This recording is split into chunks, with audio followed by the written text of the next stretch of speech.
and Keegs Show. Welcome to Herschy and the Keegs Show, starring pitcher Mark Hirschman and his personal catcher, Mike Keegan. Every Tuesday night at 9 p.m. live from the Governor's Comedy Club radio studio. Thanks so much for listening. You guys hear me? Welcome to Herschy and the... All right, ladies and gentlemen, it is Tuesday night, 9 p.m. It's time to get after it, Marky. Yes, it is. Let's do it. It's the Herschy and the Keegs Show. Thank you guys for listening. Let's have some fun. We're going to have fun. I think we are. We're going to have fun. You know who's not having fun? The New York Yankees are not having fun. Terrible friggin' Yankees. While we have an incredible guest tonight, we would be remiss if we didn't discuss the fact that we're sitting here Tuesday night.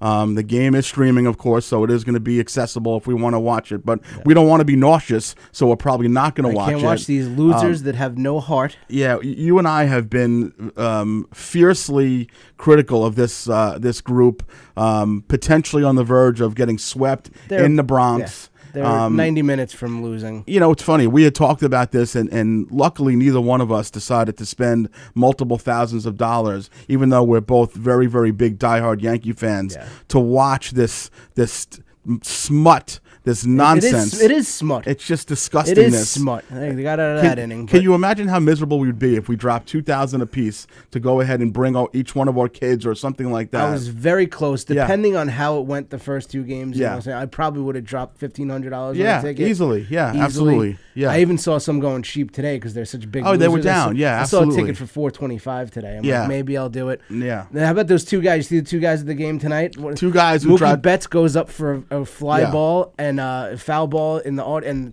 two guys grabbed his wrist, trying to pull the ball out of his hands. They did pull the ball out of his hands. Those seats, they probably spent about $3,000 for the pair, easily, most likely, yeah, because they weren't bright enough to be season ticket holders. Yeah, they're two stoop-nagels, too dumb, but two putzes. Yeah. And now they're sitting in a jail cell, or at the very least, home with their mommies. They lasted one inning, and I'm sure that idiots. Way to go, schmucks. So hopefully, our cowardly Yankees have a little bit of little balls, and they can make a little run here, and maybe win tonight, win tomorrow. At least not get beaten in the Bronx. Get to Cole tomorrow and bring it into LA and at least make it interesting. There hasn't been one exciting moment. It's been such a the problem is every single game they come out and they're losing. Yeah. And what happens is you have a fierce Bronx crowd. But as soon as you get the win taken out of you, it's done, and you're sitting there, and it's a morgue. Stadium. It's a total morgue. So once this is all said and done, we're going to have a little Yankee recap. We're probably going to have, whether it's Russ Salzberg on or someone who has been in the Yankee locker room over the years.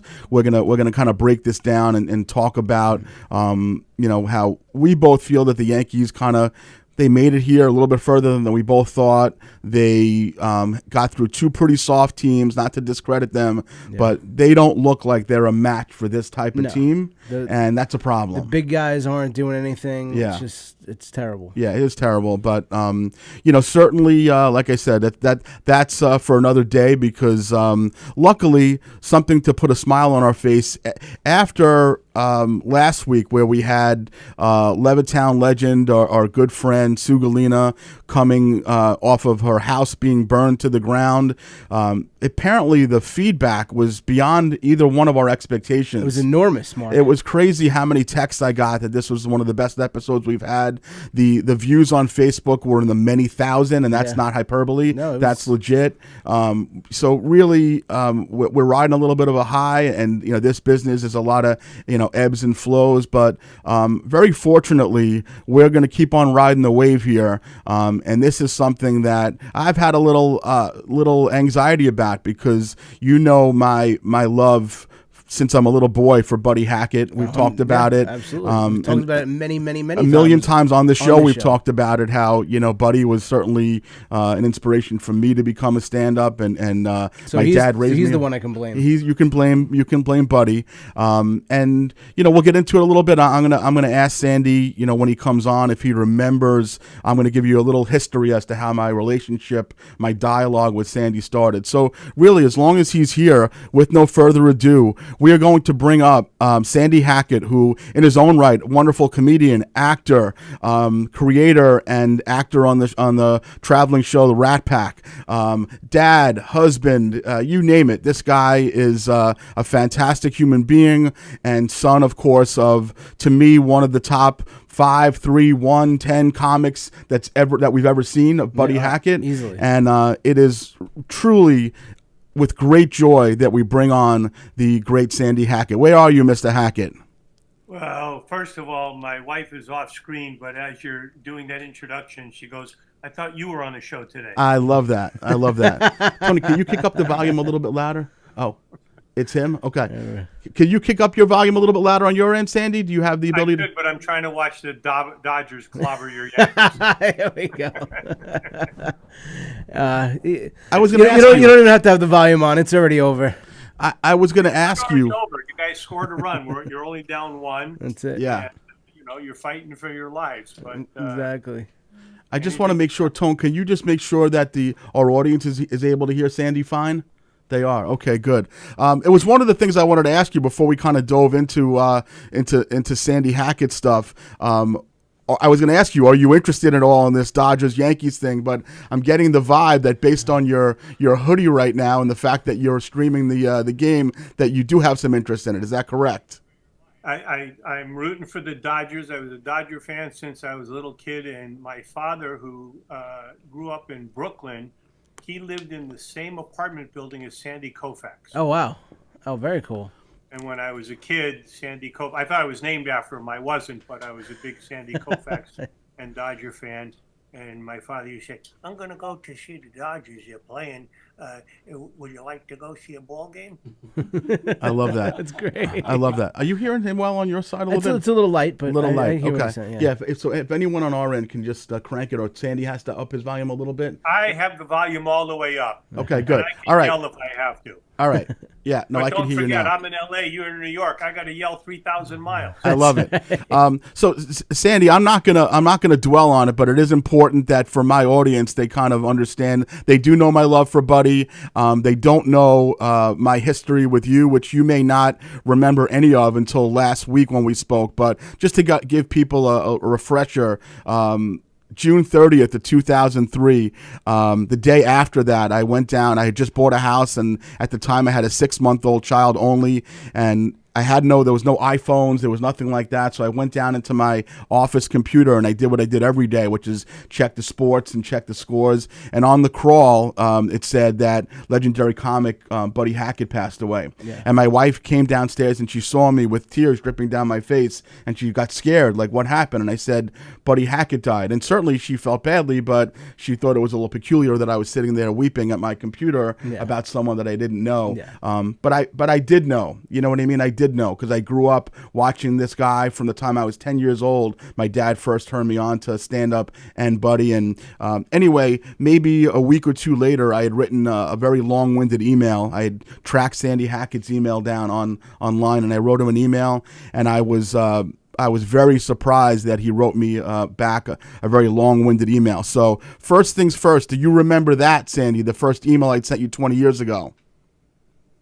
I don't, but at this age of my life, there's a lot of stuff I don't remember. Okay, don't take it personal. But when you wrote me recently, I remembered we had communicated. I just didn't remember that yours was long-winded, and that I knew I responded, but I didn't remember. Well, so phase 2 was about 10 years later, where I had started doing stand-up, and I wrote you an email again saying, hey, just want you to know that I'm following up with you after 10 years since we first spoke, after Buddy passed, that I'm doing stand-up, and it's important for you to know that Buddy was one of the inspirations. And I must have had my phone number on that email. I didn't even realize it. And I got a call, and he said, hey, it's Sandy Hackett. I got 40 minutes. I'm at the airport. Wow. What do you want to talk about?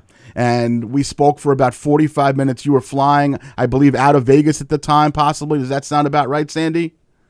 You want me to remember shit? I have no idea. Just say yes and nod. Yeah. No, you think I'm the only one? You're the only one I call back?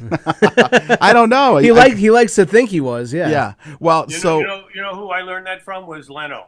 Leno called everybody back. Takes all his own calls everybody back, and that's one of the reasons he ended up with the Tonight Show instead of Letterman. because all the affiliates wanted Leno because he had done his due diligence and talked to everybody and showed up to stations and did the morning news when he was in their place. And so that when it came down to picking, the affiliates said, "We want Leno. We know him. We Oh love wow. him." Well, what you said to me this week when you said I don't do a lot of these, and I think your words were I have a soft spot for you, so I certainly took that as a very flattering thing, and I do appreciate that. And my wife's listening. Could you not bring that up, please? He'll send you a long-winded message later about it. Well, so really, Sandy, I'll refresh you if you don't remember that conversation was essentially me just questioning the hell out of you about not only what you were doing for your career, but stuff about Buddy and everything everything in between. So I guess we'll start with certainly very important. You've been doing this Rat Pack show now for how many years is it that you've been doing the Rat Pack show? We started in 2001. Oh wow! Wow, that's remarkable. And you've been acting the part of Joey Bishop the whole time. Is that correct? Yeah, I tried out for Frank Sinatra, but I didn't like me, so I didn't give me the job. And how many actor changes have there been for the rest of the crew over the years? Oh my goodness, we've had. I think I counted up all of it. I've had probably anywhere from 25 to 50 different actors in any of the roles. Really, and the impetus of it was what? Was the fact that you knew these guys when you were younger? I mean, tell me how this thing derived and what inspired you to do this. Years ago, I was working as a comedian in Las Vegas in a show called the Folie Bergère at the Tropicana Hotel. Mm-hmm. And there were 2 acts in the show, plus all the showgirls and stuff like that. Lance Burton, who was a wonderful magician. Yep. And then he did a magic spot, and I did a comedy spot. So the entertainment director comes to me one night, a guy named Larry Lee, who has since passed away, but his father, Alan Lee, used to book my father. And Larry had me as the comedian working in the show, and he came backstage one night and he said, Joey Bishop's coming in to do a pilot, and he's going to use the showroom, and he needs some comedians. And I told him you were in the show, and he said he would love to have you. Would you be interested? And I said, absolutely. But Joey Bishop was Uncle Joey. He used to live up the street from us. He and my dad were great friends. And so I did this pilot called Joey Bishop's Punchline, and we kept shooting. He'd come up every weekend and shoot 2 or 3 more of them, and he kept changing out the comedians except for me. He used me in every one. And then I was hoping we had a job, there'd be a show to do. So probably almost a year goes by, and the phone rings one day in my house, and I answer it. I said, hello, and the voice said, hello, Neff? And I said, Uncle Joey? He says, yeah. I said, to what do I owe the pleasure? I said, did you sell the pilot? He says, no, nobody wants it. He says, but HBO's doing a movie about the Rat Pack, and I think you would be perfect to play me. Wow. I said, wow, Uncle Joey, I would be honored. What do I do? Who do I call? He says, I don't know. Nobody called me. Son of a gun. So I had my agent check into it. Ended up Bobby Slayton was playing the part of Joey Bishop. And the movie was with Ray Liotta. And it was called The Rat Pack. It was on HBO, but it really wasn't about the Rat Pack. They just used the name to launch the show. But really, it was about how Frank Sinatra helped get Kennedy elected president, and they didn't have much Rat Pack footage or interaction or show stuff.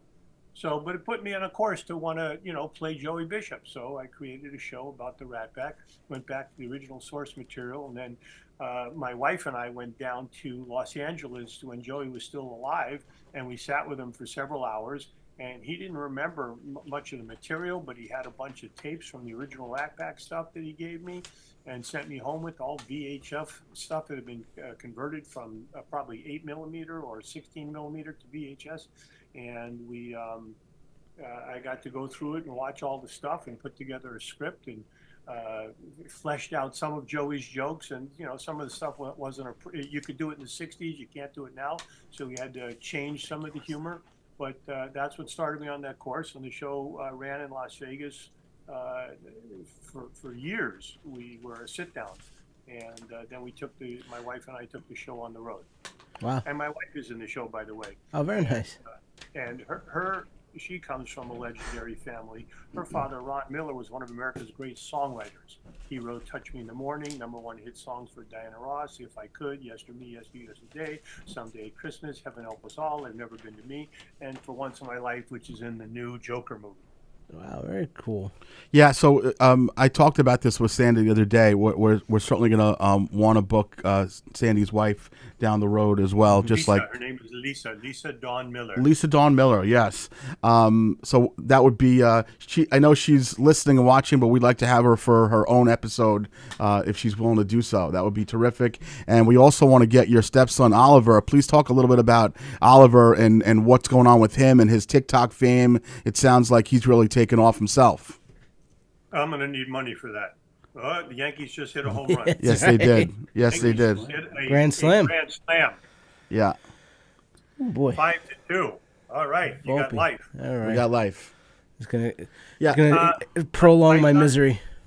My son Oliver, he's actually legally, I guess he's my stepson, but I've been a part of his life since he's 2. Apparently, my wife was married to another guy. No. Yeah. I have one of those. Yeah. Mike has one of those too. Yeah. Anyway, Oliver is now 24 years old. He's amazingly talented singer, songwriter. Went to NYU, graduated Tisch, and this year he wanted to just kind of test himself, inspired by somebody else, and he started to write a song a day and put it up on TikTok. And in February for Groundhog Day, he looked at the story of Puxatawny Phil, and he said, "Why does this groundhog get to live forever and his wife dies?" And he wrote a song about it called "The Ballad of Phil and Phyllis." It went viral. It's had over 50 million views. Wow. People duetting it, people putting it. There were articles about him in USA Today, articles about him in the British newspapers, which I can't remember the name of the paper, but he's been all over. Daily Mail. Daily Mail. Daily Mail, yeah. And then he's had a lot of interest, and people want to write with him, and he's just doing a bunch of stuff, and it's very exciting to see what is going to happen for him, where he's going to end up.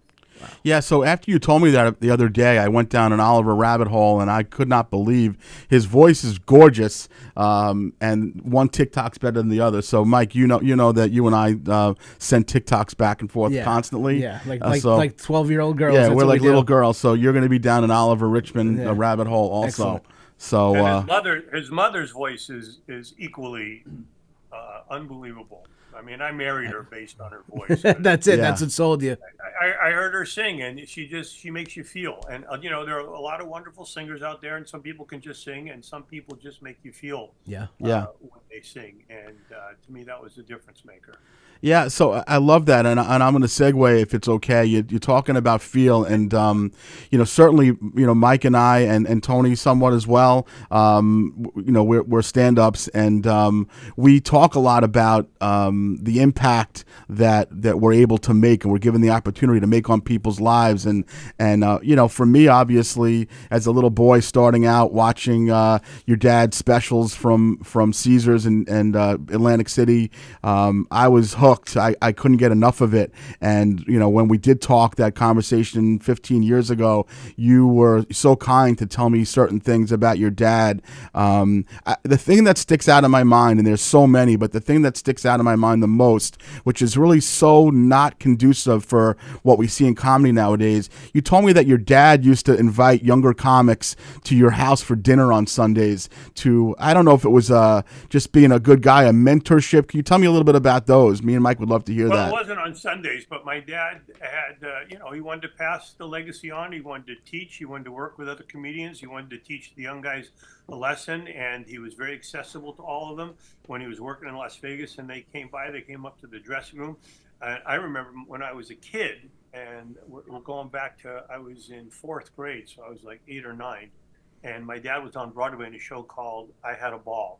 And the show did great out of town, came to New York and got mediocre reviews. But my dad kept it open by going out after the show was over and doing his nightclub act, because he didn't want to lose his edge while he was contracted to be in the show for probably a year. Yeah. And Richard Pryor used to come watch him.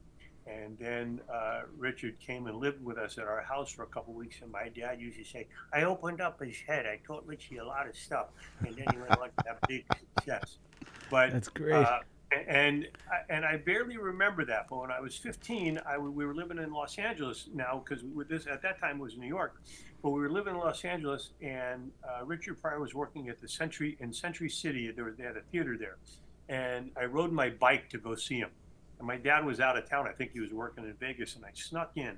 And after the show, I tried to get to Richard's dressing room, and they stopped me.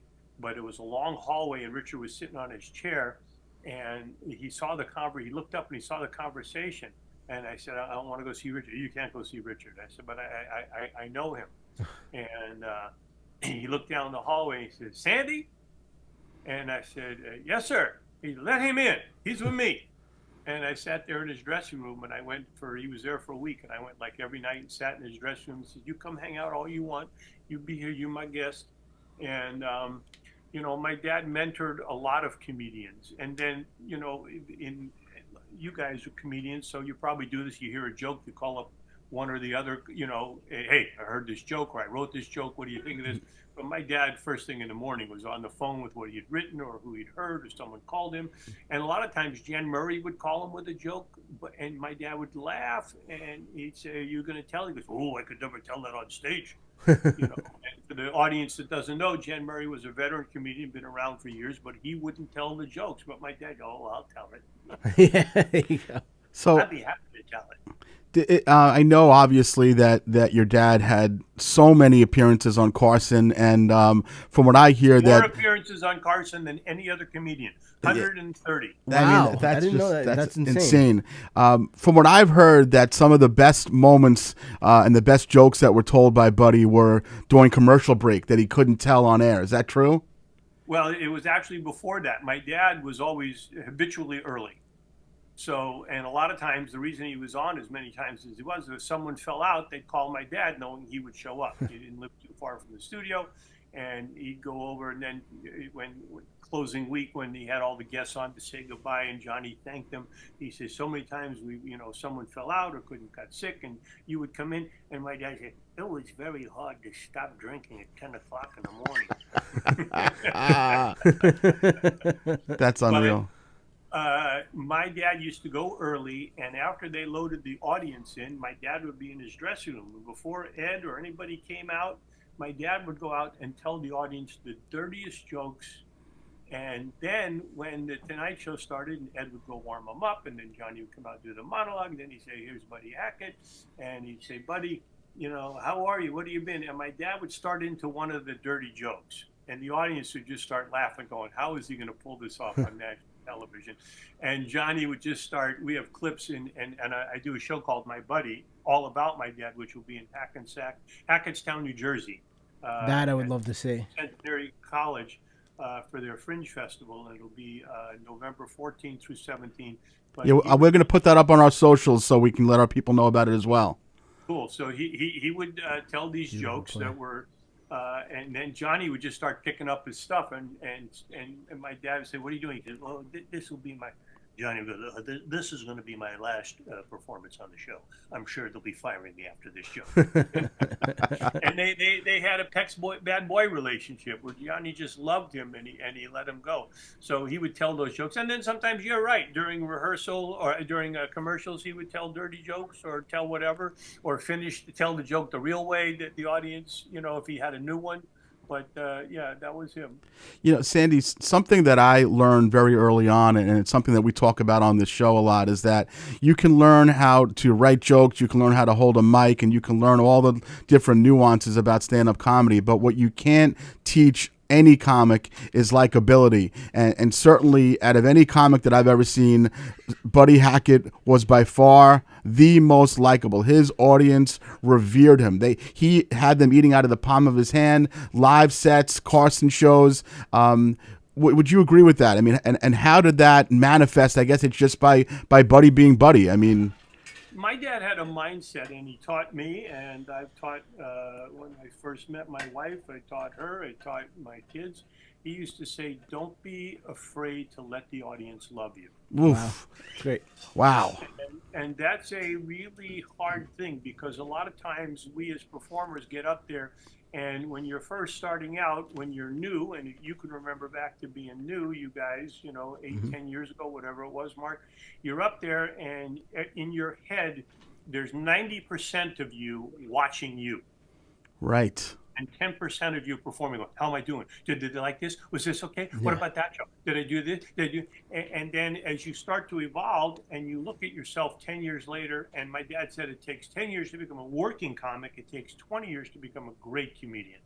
And you get to where my father said at some point he became to the point where he was 98, 99% him on stage, and only 1.5% of monitor watching himself through his own head as to what he was. So he was just being himself. And then he started having discussions with, oh my God, the wonderful actor, the British actor who used to get, I can't remember his name, but Sir John. Laurence Olivier. Yes, Sir Lawrence Olivier. Olivier. Oh, wow. Before every show. He did okay, that guy. When he was doing Shakespeare. And when they said to him, why do you think you get so nervous and why are you throwing up? He says, because I don't, and my dad got this, he says, I don't know if I could be as good as I was last night. Wow. So now he's competing against himself. Going, that was a hell of a show last night. The audience was wonderful, and I'm not sure I could be that good. So now I get nervous. What am I going to do?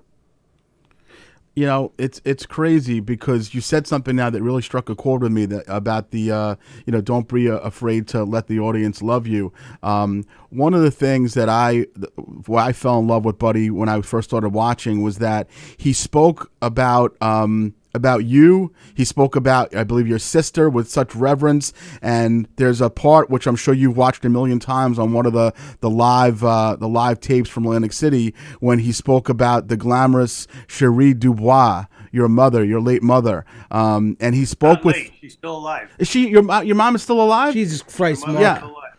God, wait. So I thought your dad was going to be 100 years old. Is that correct? My dad would have been 100. Yeah, he was going to be 100. Yeah, he would have been 100 years old. What? Just recently, right? What was the? August 31st. Wow. So, how old is your mom now? My mom is 88.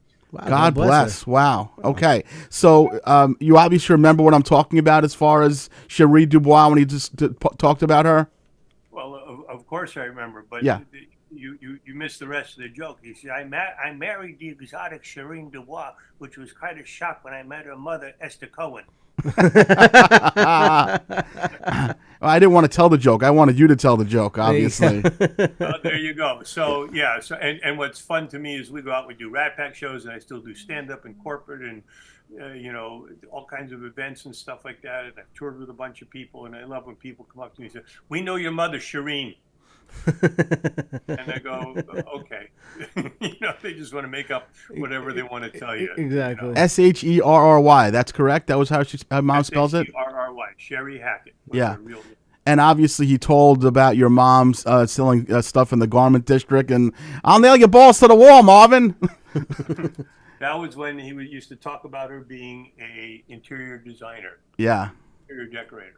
Yeah, he just had such reverence, and the audience felt that, and you see a lot of TikTok and Instagram videos with people doing crowd work, and to me, the master of crowd work, well before that was even a thing, was Buddy. And again, just going back to one of the clips that I've watched so many times, where there was I guess a mobster-looking gentleman in the audience with his very attractive wife, and she had a low-cut dress on, and every time she laughed, Buddy made reference to the fact that, look, one of them's gonna pop out of there. And he was fearless, and they loved it, and there was no no one was ever gonna heckle Buddy Hackett because they adored him and revered him so much. That's also the likability thing, because like you were saying, to not be afraid to have the audience love you, but also you look at a picture of Buddy Hackett, you're like, I like this guy. He looks like a great guy. Yes.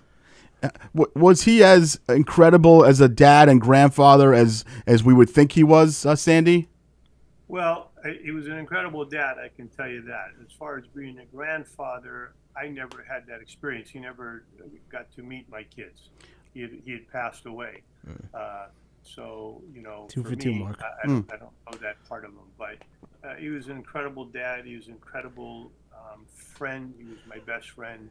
And amazingly, at the time I lost him was right around the time I met my wife. And so it transferred from, losing a father to gaining a wife and a son, and eventually my wife and I having a daughter together. Wow.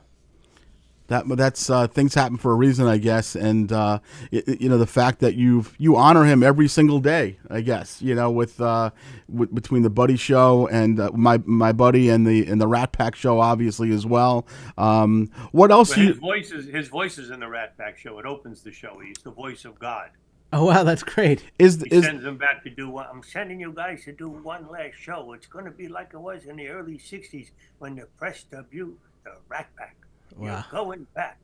Is the Hackettstown show, are there tickets available? Is that for the public or is that a private gig? No, they're open shows. They're available to the public. I haven't checked sales, so I don't know. I don't think it's terribly expensive. It's the Fringe Festival and something they're doing, trying to build. And I was excited. Yeah, we're happy to put it on our socials. I'd love to go see it. Yeah, so if it's a weekend that we're both available, Mike and I'm sure it's not that far from here, from Long Island. So about an hour. Well, from Long Island, it's like 2 days. Yeah.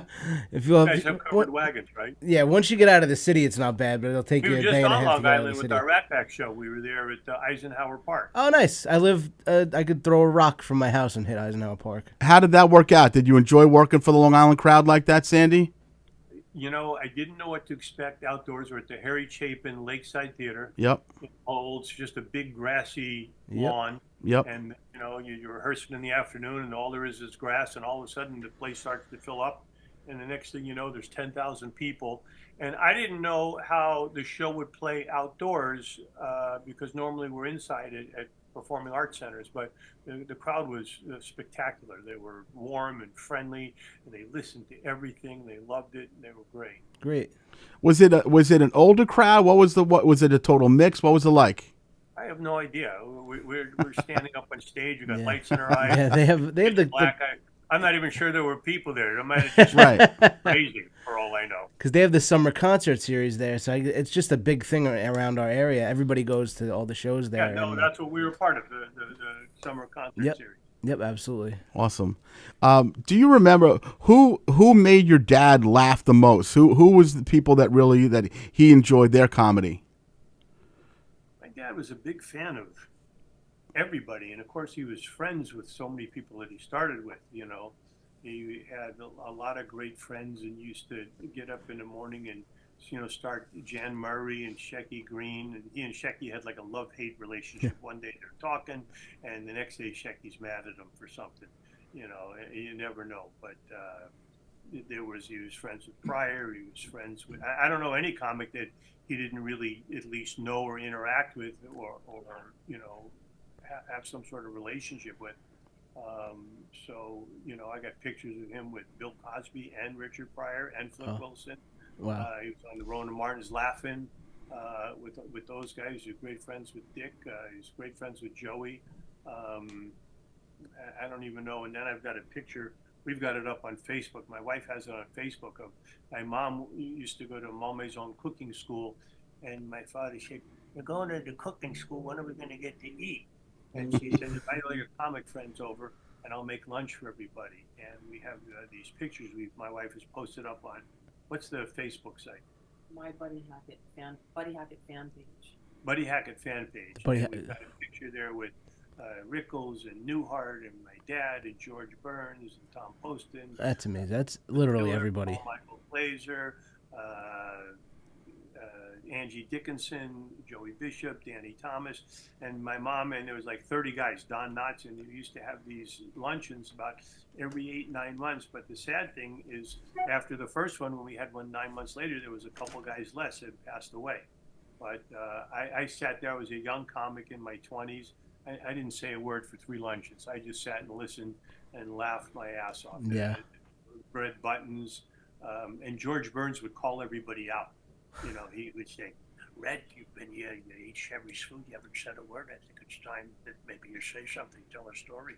And then reaches into his pocket. He says, well, I'm doing a dinner, and I didn't really have anything prepared, but I made a couple of notes. And he reaches into his pocket and he takes out like this, like 300 3x5 parts with jokes on it that he's going to do and test on us. And oh my God, you're sitting around with 30, you know, legendary comedians. Red is telling jokes and everybody's adding to them, and Red sitting with his pencil, making them even better. And it was just what an amazing experience. Because Mark and I always talk about on the show how great it is. On stage is great. There's no better time than being in the green room with the other comics and busting each other's chops and helping each other write tags. Yeah, tags and callbacks and things like that. I mean, that's us. Imagine being with Sandy and all the other legendary comics. Yeah. That must be amazing. And that's interesting because a lot of today's comics, and it's been going on for, I'd say, 15, 20 years, they have this term callback, where you're going to put something in your act early, and then you're going to call it back to the audience that's listening. But my dad never particularly subscribed to that. My dad's point of view was, he would say, it's like peeling an onion or peeling an orange. You want to go in there and get more and more. And he never felt that it was mined, and he never worried about getting to the punchline. And Johnny used to say about my dad, Buddy Hackett has the ability to talk until he gets to a punchline. So he would just look at that orange and get all the slices out of it, or look at the onion and just keep going and getting layers and rings and rings and rings. And he never liked that term callback, because he felt that was a structural thing that guys got used to today. Someone came up with that and taught that, and he said, but there's so much more material in there that you can find that you leave when you think, oh, I put the setup here and I paid it off later. Yeah, that makes a lot of sense. It's interesting. That term is, I heard that right when I first started from my first comedy mentor, Peter Bales. You would use the term peeling the onion. And obviously, Peter, and you were on his show recently. So it's funny that. And it airs tomorrow night. And my show with him airs tomorrow night. Oh, we're going to post that as well. But he used to always say about peeling back the onion. So it must be, and Peter's obviously been performing now for, I guess, almost 40-something years. So it makes sense that he's from that same school. Yeah, and look, different strokes for different people. And nowadays, in today's social media, everybody has different ways of doing it and putting stuff up there. So the end goal for whoever you are performing is to get the audience to laugh. So whatever your process is, that's fine. And the audience gets to judge and watch and go, we liked it, we didn't like it, we'll come see you again. You're not funny, you are funny, you're hysterical, whatever it is. Did you ever get a chance? I don't know. Obviously, Buddy performed in the Borscht Belt and the Catskills. At the beginning of his career. Was that something that you ever got a chance to see him perform in the Catskills? Oh, I watched my dad there when I was little. When I was young, we used to go to the Catskills when he was working. And then as I got older, I got to work there with him as his opening act. And then one day he said, I'm going to send you for some seasoning up at the Catskills. You're going to go work a bunch of shows up there.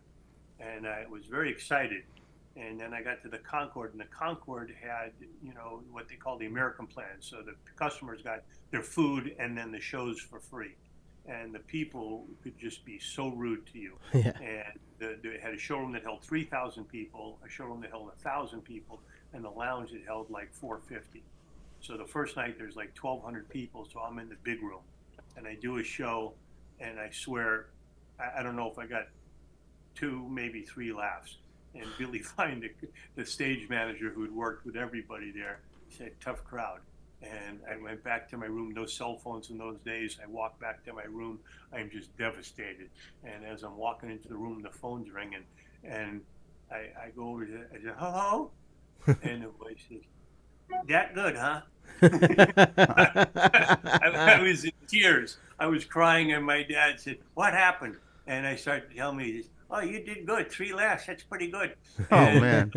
He started giving me jokes, but I worked all over the Catskills. I went to the Nevele, and I went to Grossinger's, and I went to the Villa Verde, and a bunch of other places, the Kuchelanes, the little villages and stuff like that. And after, I think, 10 days up there and working all those places, I was back at the Concord that night in the smaller, in the cotillion room, the 1,000-seat showroom, and did much better. Yeah. Yeah, it's funny. You're mentioning all the places. As a little Jewish kid growing up on Long Island, if I look back on pictures from the late '70s and early '80s when I was growing up, all of my T-shirts were Nevele and Concord and Stevensville and Howe Caverns and all those places. That's all I ever vacationed at when I was a kid, and you were performing at a lot of these places back when you were first starting. That's phenomenal. And you know what the Nevele is, right? You know what that means. 11. It's 11 backwards for the amount of Right. kids that they had for the family that owned the place. Right. Yeah. And I don't know if did you ever work up there at all, Kevin? No.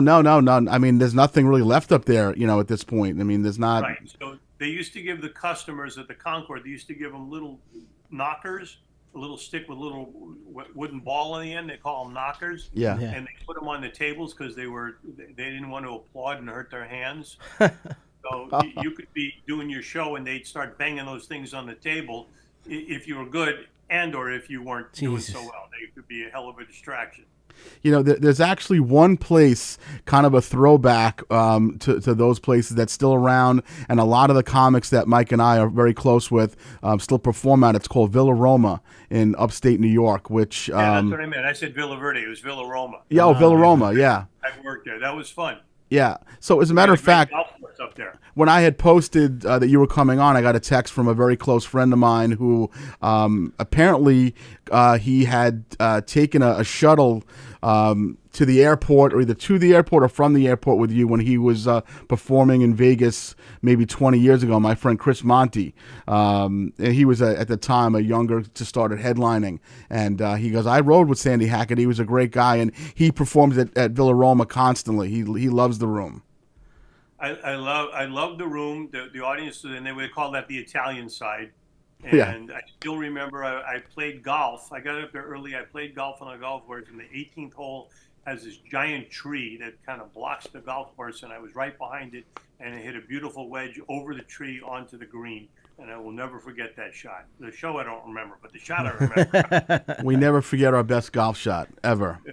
I don't have too many of them, so I don't forget many. I had one when I was in high school. I almost hit a hole-in-one at Eisenhower Park. The best shot I ever hit was up in Saratoga Springs, New York, and it was one of the first times I ever golfed, and it's why I kept on golfing for many years, because I wanted to replicate it, and I never came close, and I'm a chase the dragon, terrible golfer. Same.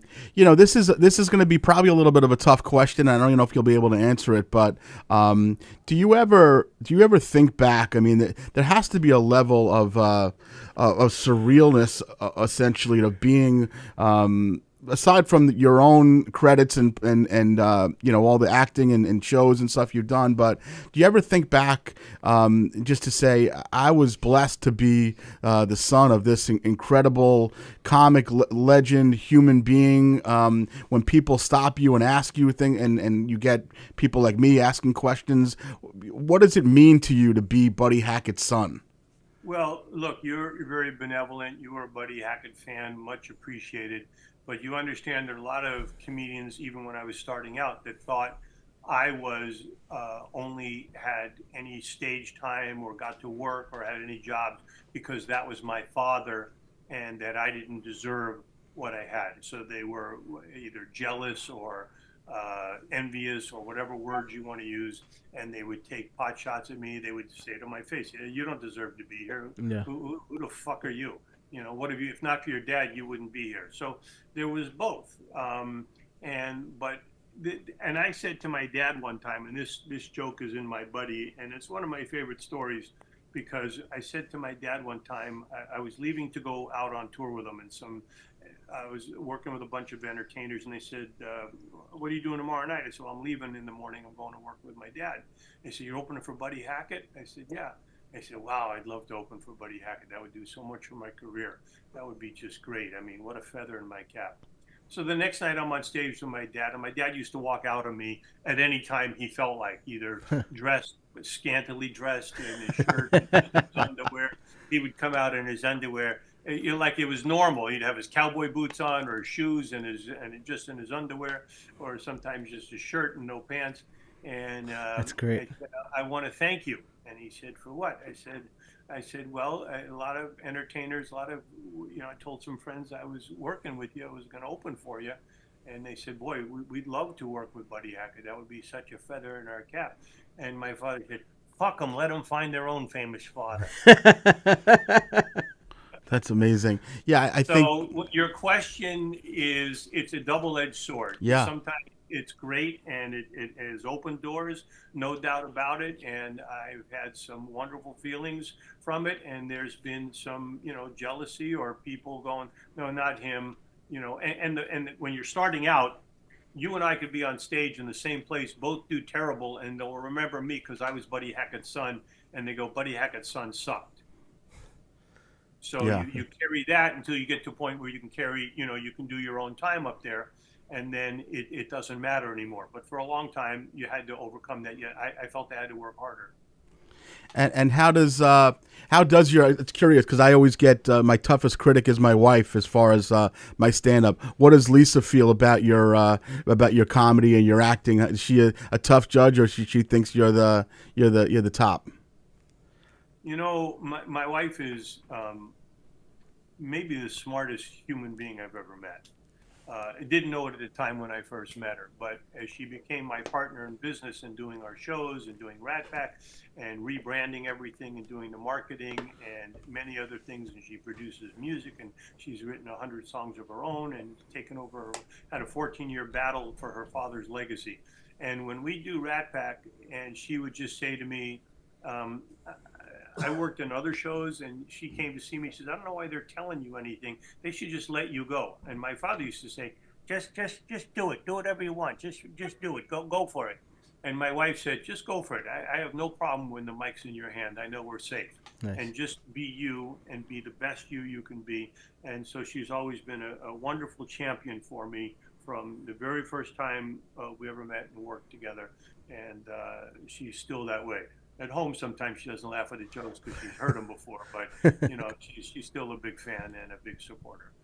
And do you still love performing as much as you did when you started out, or has it grown, the love? Absolutely. My father said, do something you love, you never work a day in your life.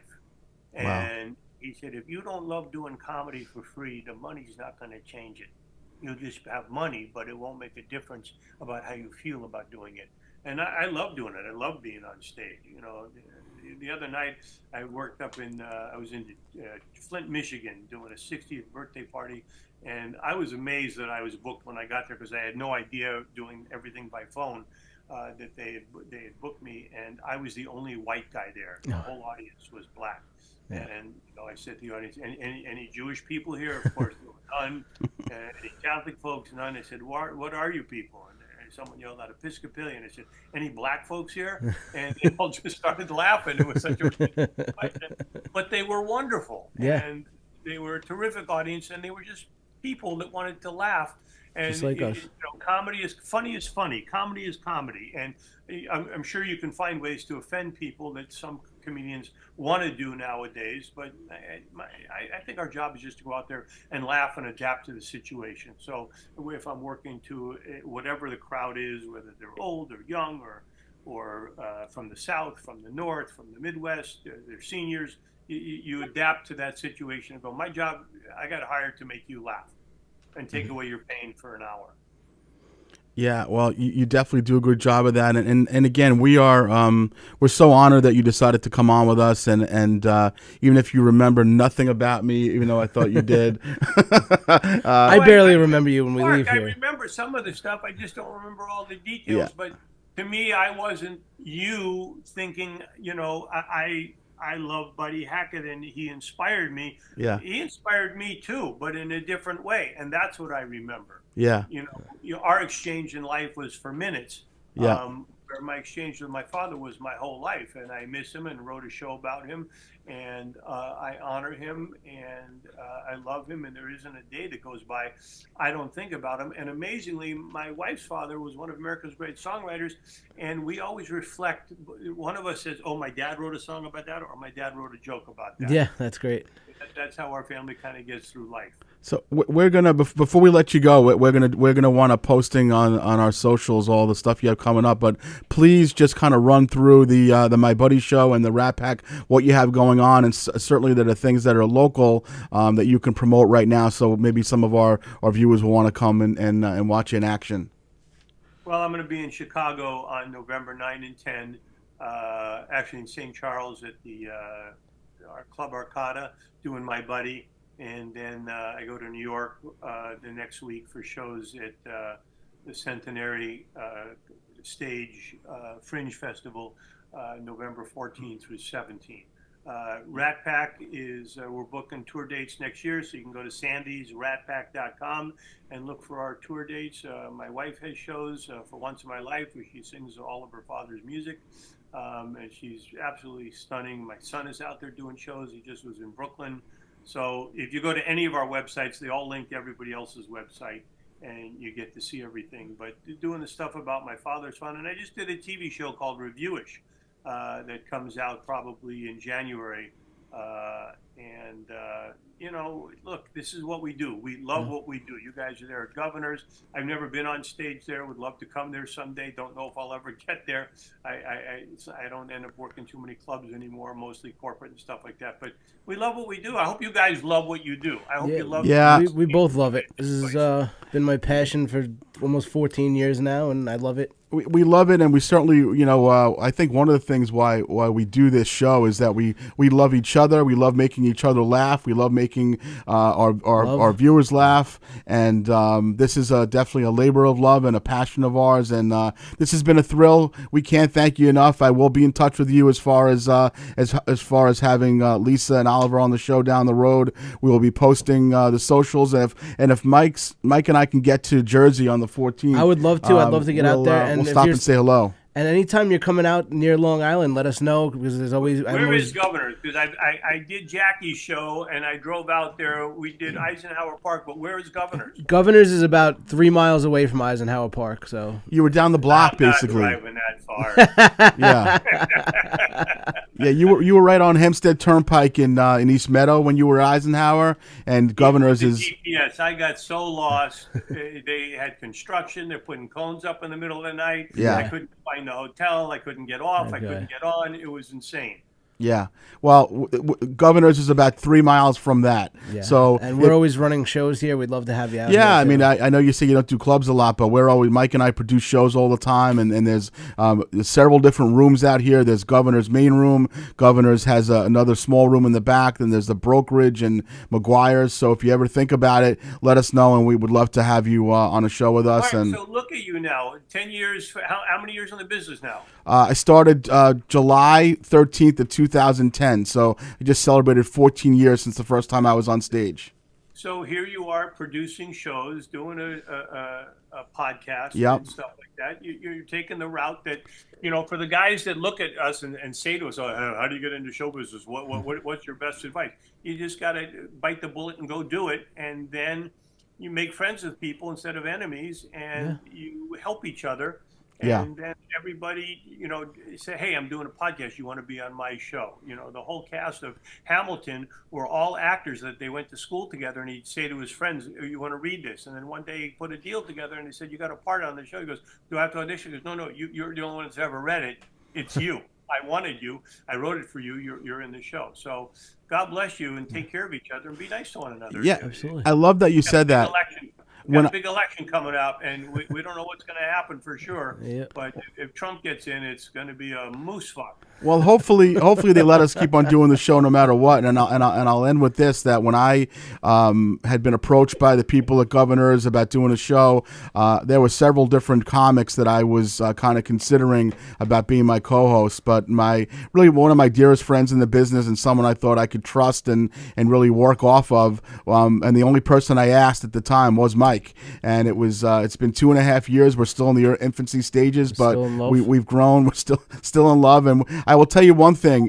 One thing we do every single week is we laugh very hard together. Laugh very hard, and we make a good amount of people laugh hard too, and that means a lot to us. And like I said, you mean a lot to us for coming on. We thank you, and I will be in touch with you.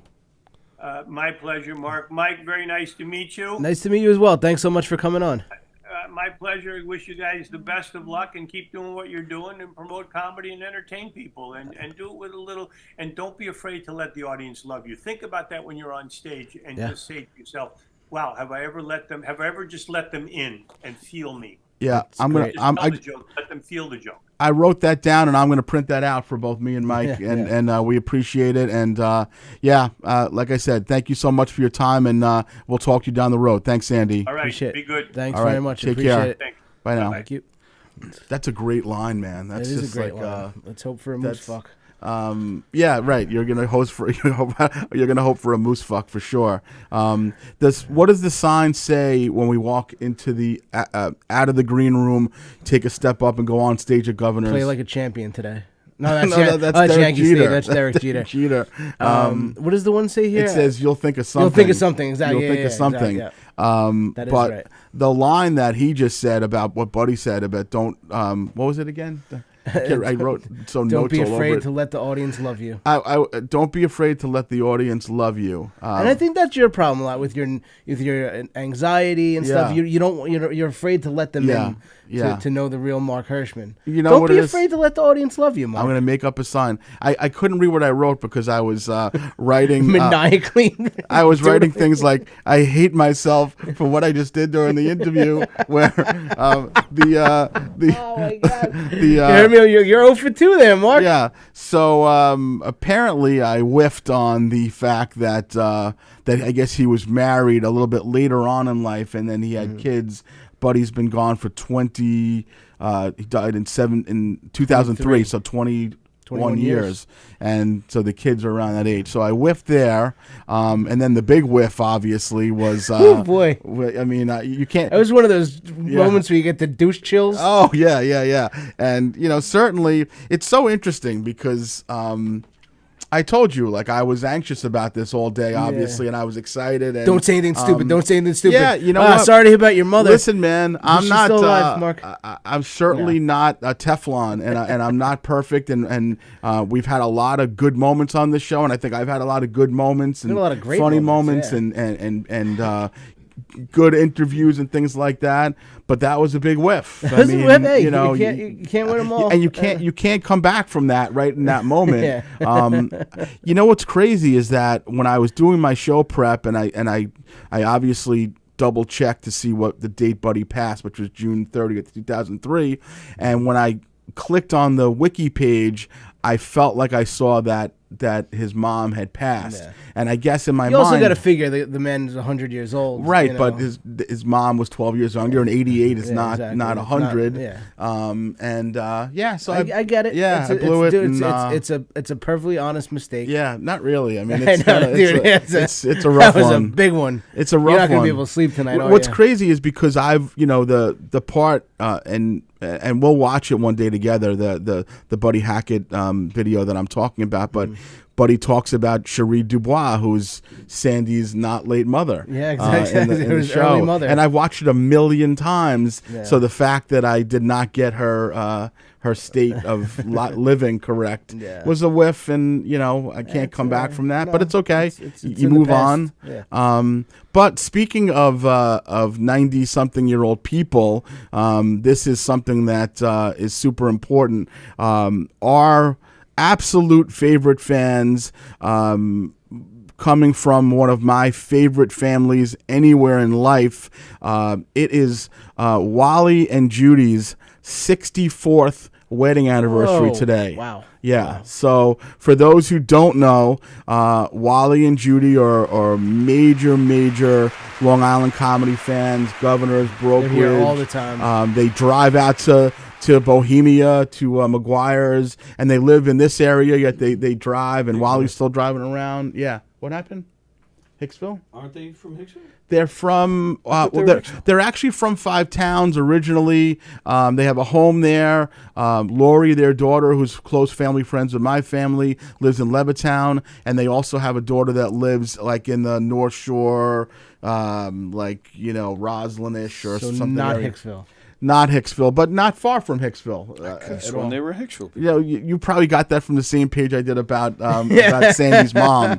Wikipedia said Hicksville. It's all wrong, Wikipedia today. You know what? If we just would have given that fucking $2 donation like they asked us to, right? Exactly. You know, now they're just putting bullshit on there. They're putting all bad information on there. Yeah. You're getting all your information from a crowdsourced right. Just $2. That's all we want, motherfuckers. We want $2. $2, and we might like you like an idiot on your podcast. But Wally, who Mike and I recently performed at his 95th birthday party, that's right. Today is celebrating 64 years of wedded bliss with his beautiful bride, Judy. And listen, they're two of my favorite, not just comedy fans, because I know them much more than that. They're just two of my favorite people, and their family is wonderful. And listen, a million more happy and healthy anniversaries to Wally and Judy. And I will send them this link, and they'll probably never be able to figure out how to open it. But the beautiful thing is that Lori, their daughter, who spends a lot of time with them, will be able to play this for them. So go ahead and you give your tidings to Wally and Judy, please. Yes. Wally and Judy, happy anniversary. I love you guys. It's always a pleasure seeing you in the audience. Right. They actually just we're on a viral video with Rachel Feinstein. Oh, my goodness gracious. I totally forgot about that. And posted a video of her doing some crowd work with Wally. And what a good sport. Did you send that to me or did I send it to you? I sent it to you. Fat Jay sent it to me and I sent it to you. So Mike had sent me a video of Rachel Feinstein, who's a very well-known comic, doing crowd work at Governor's. And I guess I couldn't see in the video that the person she was doing crowd work with was Wally. Wally. And then I guess at some point in the video, Judy was in there as well later on. And it had many thousands of views, the video. They're getting more thousands of views than we do. And yeah. But, happy anniversary. It's always great seeing you guys and giving you a hug after the show. And God bless them both. They give so many people so much joy. And, we're lucky and blessed to know them. And we wish you so many more years of happiness and health and laughter. With that said, we are at 10 o'clock. My mom got hit on at Walmart this week. She wanted me to mention it on the podcast. Yeah, let's go ahead. No. Yeah, let's talk about that before we go, because that sounds like if your mom mentioned something she wanted on the podcast, it's important. So go ahead. What happened? My mom was in Walmart yesterday. Yeah, the one by your house? The one over, in East Meadow. Yeah. And my mom, she just lost a bunch of weight. She looks very beautiful. Confident. Yes, of course. And she was picking out Halloween candy, and a young man was hitting on her and trying to pick her up in Walmart. Not a young man, but in his 50s, but that's still. Exactly. That's essentially me picking up your mom to get Tylenol from my dad, and my mom wasn't wearing her wedding ring. The guy took the opportunity. Oh wow. Yeah. And then she's like, I was all nervous. I think he was gonna follow me home. I'm like, no, he just wanted to take you. Right, just wanted to make love. Just wanted to make some love. That's all. Take you to a steak dinner. Right, exactly. I thought she should have gotten wanted his to number. share some peanut butter cups on it. Yeah, stepdad. Wow, you know what? Sometimes that's good. It feels good. Yeah, I think my parents have been married 64 years. 64 years, yeah. I think so. Your mom's not even 64 years old. Look, here's our baby. She's getting married today. Yeah. But that's a funny joke, Tony. Usually I get Tony with something like that. That's okay. But Tony's still we'll smiled. Yeah. Tony's still disappointed about the whole Cherie Dubois gaffe. I want to know how you don't bring up "It's a Mad, Mad, Mad, Mad World." And the music. I was gonna. The Music Man was my first exposure. Yeah, you know what? Listen, I'm not gonna lie. After the second or third gaff, I kind of was a little gun shy. Yeah, but you know what? I mean, he's somebody also that has so many stories. You need a couple episodes to fill. Hold on, to fill everything in. What is the show? There's like a show on ESPN. There's like a sports show where it's Michael. Interruption? No, yeah, PTI. It's with Michael Wilbon and Peter Kornheiser or whatever his name is. Yeah. And at the end of it, there's like a kid who comes up and does like fact checking or whatever. Yeah, exactly. So let's go through a couple of fact checks right now. I had said that, and it's not like Sandy was looking to give me any leeway, by the way, which I told you he was. You could tell he's like a sharp dude, and he wasn't looking to give me a free pass. Exactly. he couldn't let go of the fact that it was Sunday dinners. Oh, yeah. Well, it wasn't Sundays. Sundays, idiot. I mean, so is that something we need to pick on here? Like, could it just been Sunday dinners? Okay, so that was number one. Number two, obviously, his very well live mother who's watching the show, and she's like, "What happened to me? I'm here." What? Yeah. And then number three, asking how Buddy Hackett was as a granddad when it was his biggest disappointment in life that he didn't have grandkids. You stuck the knife in in the first one, and then you twisted it with the how was he as a grandfather? You know, for it's funny, I'll get sometimes people will text me like, you should have your own show like on TV where you're interviewing people, you're so prepared and so good. And then I honestly hope that there are people saying like, dude, that was pathetic. Like, what? Like, could you have been? It wasn't your best moment, but it makes for good radio. I guess it does, but I mean, I'm just saying, like, hey, he didn't fall asleep. That's right, exactly. We've lost people to sleep before. I'm just saying, though, like, people, if they're going to give me comments positive, now you have to go ahead and point out the fact that I gaffed a little bit. And you did. Hey, everybody makes mistakes, listen, even the great Mark Hirschman. It wasn't like this was my favorite comic for 40 years. I know, that I'm interviewing his son. Like you've had a track record of perfect interviews for 2.5 years now. Yeah. And listen, you know what? I will tell you at the beginning. Normal people wouldn't even be talking about it anymore. Oh, no, I know it's my week is shredded. Oh God, I know. I'm just done. You're gonna be in the fetal position tonight. When oh you go yeah, home. it's awful. It's awful. And listen, it is what it is. I will tell you that at the beginning. I was thrown off for the first few minutes. I couldn't fucking hear a word he was saying. Yeah, it was low. No, but then Tony's like, "Why don't you increase your volume?" And I never knew after sitting here for 2 years that I had a volume button here. I had no idea. What the hell? Who was sitting here before? Someone with the supersonic hearing that they didn't have it up? I get complaints all the time. Some people complain it's too low. Some people complain it's too high. I literally was so uncomfortable because I couldn't even. I was like lip reading. Yeah, there's a little knob right here. Yeah, and then there's also the thing that turns the volume up. There you go. You made up for it. I'm back. All right, Thank Marky's God. back. Thank God that everyone's tuned off already. Actually, they're not, but Sandy's actually still there. He's still watching. Oh, okay, wonderful. He's having a little yogurt, a little ice cream. He's enjoying the Dodgers. Yeah, man, it was just, it was so cool, and it really was awesome. It's for me, we've talked about this a million times. Like, why do we do this show? We do this show, obviously, it leads to opportunity, and we wind up producing shows, and we sell merch and things of that nature. But ultimately, having a Sandy Hackett on the show for me is a thrill that I can never properly describe. Absolutely. Just because, in his own right, he's a phenomenally talented guy, and then he's just telling stories about his dad. Well, his dad happens to be Buddy Hackett. Like, you know what I mean? Exactly. It's just. The one thing I didn't mention and I forgot to cover on air was in my first exchange with him back 20 years ago via email. I had said that my dad, who was alive at the time, was the funniest guy that ever lived, and he very respectfully wrote back, "I'm going to have to disagree with you that my dad was, and I would say, listen, it's a fair argument. You know what I mean? It's a fair argument. My dad was funny as hell, but Sandy Hackett, Buddy Hackett was. It's like every kid does that. My dad's better than your dad growing up, but then he's got the credentials to back it up. That's right. That's right. He definitely does. And,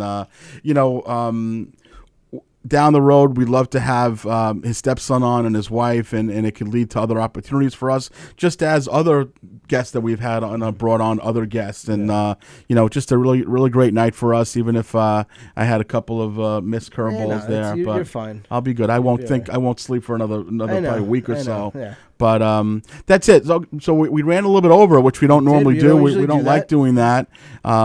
Before we go, why don't you promote? I know you have some stuff coming up. I have a couple things. I think.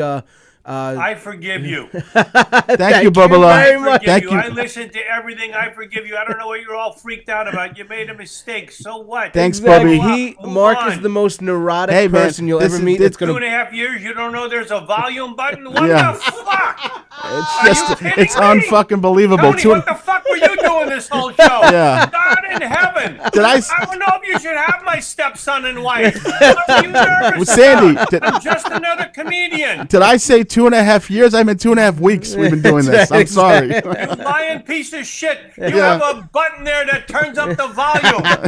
How the fuck didn't I know that? Yeah. Hilarious. Yeah. How didn't I know Sandy, that? Thank you so much. Thanks, Bubs. Thank you. As far as me, All right, now I'm leaving. Just Us watch too. the rest of the ball game. all right. God Go bless. Yankees. Take care. Go Yanks. Forgive yourself. It's okay. Let I the will. audience In talk about to you 6 just years, have I will. some Don't fun. worry. For God's sakes, teaching you young people. Saturday night, I will be at Crystal Springs Resort in Hamburg, New Jersey. Oh, you love that room. I You do. Great I there. do. It's my favorite place. Yeah, you staying over it's with the great. little Probably- hot tub. Probably, yeah, a little hot tub Yeah, action. I love it. Sunday, I'll be at St. Bethany's in East Rockaway. Oh, jeez. Joe Pontillo, my buddy, Joe Oh, Pontillo, good guy. I haven't heard about Joe in a while. You working with him? Yeah, I just saw him a couple weeks ago, but Yeah, I love I'm Joe. gonna be with him, and then That's Mo's show? yes, Mo Meltz is. Oh, is on okay, it. They're yeah. gonna do so. Yeah, Yep. so yeah, Joe asked me. I to think do she it. I have lives in some- East she Rockaway does, now. Yeah, and I she have some family. She had there, messaged so me the yeah. other day. Yeah. So I'll be there. I'll be on that show, and then coming up, I got I'll be doing some stuff. Just Doing check some my stuff. Facebook, Okay. yeah. Tone Magical Mystery Tour. What do you got coming on, bud? Gov's Comedy Club Podcast presents Mike Picchetti and Friends this Saturday in the Giggle Room. Mike Picchetti's hosting. Johnny McDonald, Sean Kearns, Courtney Otera are performing. A young man who's making his official comedy debut, Andrew Farella, is performing, and headlined by Greg Criticos. Criticos. All right. I really like Sean Kearns. Sean Kearns is great. I love Sean All right, Kearns. let's keep this. Mike Buschetti. I love Mike Buschetti. Whenever he calls me, he'll be like, "This is Mike Buschetti." You know, he just says, "There's never like, hey, it's Mike. How are you?" I know who it is because I have Mike Buschetti. Comes up, it's Mike Buschetti. Whenever he calls, I love that guy. He's the best. Oh, speaking of comics who we love, Gene Trifolo had texted me the other day, Gene. and he wants us to go to a game next year together, all of us. Oh, that'd be great. That'd be awesome. He's the best. He's so much fun. I was with him. I was talking to him on the phone the other day because we were switching gigs because I had a gig near his house. He had one closer to me, and we ended up switching. And his father is in nursing home. He's got advanced dementia. Okay. I called Gene. Gene's the craziest person in the world. Literally the craziest. Literally the crazy. They call him Crazy Gene. Yeah. I call up Gene. He's like, Mike, I'm in the nursing home visiting my dad. Here, Dad, say hi to Mike, and puts me on the phone with his dad who's suffering from dementia in the nursing home. That's amazing. And not like for like 30 seconds. I'm like talking. I'm like, hey, Mr. Trifolo, how are you? And it was great. Was he able to have coherent No. sentences? Nothing. No. And Gene was just loving it, man. Gene is a really interesting cat. Yeah, Who I don't know nearly as well as you, and I certainly would like to get to know him a little bit more. He's great. Yeah. My favorite Gene story. We should have him on because he's a lot of fun. Yeah, that's a great We should idea. really have him on. We should. Gene, my favorite Gene and you story. fucking ask the questions. My I'm done. Gene, how's your dad doing? Gene, my favorite Gene story years ago. He was producing a show up by where he lives in Wappinger Falls. Yep. And John Ziegler was on the show, and Gene calls him up the night before. He goes, "John, I'm a little bit nervous, but tomorrow's show, I just want you to know, former Vice President of the United States Walter Mondale is going to be in the audience. So please just dress nicely, and we need a really clean act." Yeah. So Ziegler went out, bought a suit to go to this show, shows up thinking Walter Mondale, it's a bar. It's the back room of a bar up in Wappinger Falls dive. with 12 people in the audience. Yeah. And Ziegler's there with a suit. He shows up thinking that Walter That's amazing. Mondale was going to be there. So I've only met him once. I might have told the story to you once before, but I'm online with Max getting food at Yankee Stadium, and I happen to look like maybe 10 or 12 feet over, and I see this like beautiful blonde young woman, and she's standing with someone who looks like Gene Trifolo, who I just know from Facebook, you know. And I walked up and I'm like, "Are you Gene Trifolo?" He's like, "Yeah." And I'm like, I'm Mark Hirschman. And he knew who I was, friends with Keegan, Monty, whatever. Yeah. And then he goes, now I don't know anything about the gag, Gene Triffle. I know nothing about Everything's it. Everything's a gag with him. But I didn't know anything about that at the time. This is a couple of years ago. And he's like, oh, I love Monty. We just did this great gig in Secaucus, New Jersey. And it was the craziest thing. And Monty's on stage. And then the old man he's in the audience and he gets sick. And his colostomy bag burst all over the audience. And they had to take him out and the whole thing. And I'm like, holy fucking shit. Is that the craziest thing ever? So we separate. I go back to my seats and I text Monty. I'm like, you didn't even tell me about this. A man's colostomy bag burst and everything. He's like, what the fuck are you talking about? He's like, did you just run into Gene? Yeah, exactly. And I'm like, I did. He's like, yeah, he's just a liar. That's what he does. He just lies his face off. First time I met him, we're walking into a gig at a theater, and he goes, oh, Mike Keegan's so nice to meet you. Oh, did you hear about Pat Sajak? Found him hanging in a hotel room. And this is 10 years ago. Brilliant. And I'm walking in there, I'm trying. Yeah. Nice. Who was that? Who just hit that? We got a Wells home run. Austin Wells. Yeah. All right. Yeah. Oh, let's go home and watch the rest of this game. Yeah. It's, Pat Sajak. So Patrick Sajak did not die. He said, he goes, "Hey, you hear about Pat Sajak? Found him hanging in the hotel room." Oh, wow. And I'm like Googling. Now I'm upset like before the show. And I'm Googling it. I'm like, it doesn't say he died. He's like, I'm messing with you, Keegan. Yeah. Maybe he's the one who told me about Sandy's mom. That's maybe in my mind. Exactly, yeah. Fucker, yeah. So I got plenty of Gene stories, so let's have him on. I don't know why we have not had him on, but I'll go ahead and I'll sift through all these kill myself notes and I'll make a note. If there was a camera on Mark's notebook, there's just maniacally written doodles in there. Maybe it's because I didn't have my notebook with me when I was doing notes today, and I had to take a sheet of paper. That could be part of it. But all right, folks. As usual, thanks for listening. We love you. We appreciate you. We will not be here next week because it's election day, and Tony is going to be in London. And I'll be at a Trump rally. You'll be at the Trump rally. Are you in London? Is that true next week? Well, you're somewhere next week, though. You're not around. I am not around next week. Okay. Will you be voting? Of course I'll Okay, be all voting. right. Be voting. Yeah. And speaking of voting, you have to go on to bestoflongisland.com and you have to vote for Herschy and the Keegs as best podcast. You have to vote for Mike Keegan as best Republican. You have to vote for Carla Okerson, Carla Camiso as on best, best Long Island comedian. Best Long Island comedian. And certainly, if you want to, you can vote for Suzanne Galena as best podcast as well. But, okay, that's but you could also vote an option every for you. day. That's the most important thing. You don't only have to vote once. You vote every single day. Yeah, every single day. And get us to the top of the list. Get us or Sue to the top of the list. One of us. And we appreciate you, and we will see you in 2 weeks. Thank you. Don't guys. forget to vote, and don't forget rock the vote. And then what is it called? Moose tracks. What? Don't forget to make the country a moose fuck. That's right. Moose fuck it up. Moose fuck it up. See ya.